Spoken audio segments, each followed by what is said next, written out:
ఆవకాయ మన అందరిది, గోంగూర పచ్చడి మనదేలే. ఆవకాయ మన అందరిది, గోంగూర పచ్చడి మనదేలే. ఎందుకు పిజ్జాలెందుకు బర్గర్లెందుకు పాస్తాలింకెందుకులే. ఎందుకు పిజ్జాలెందుకు బర్గర్లెందుకు పాస్తాలింకెందుకులే. ఆవకాయ మన అందరిది, గోంగూర పచ్చడి మనదేలే.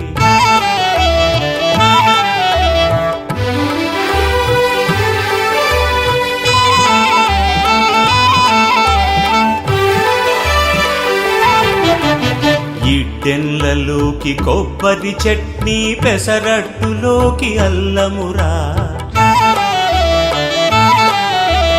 ఇడ్డెన్లలోకి కొబ్బరి చట్నీ, పెసరట్టు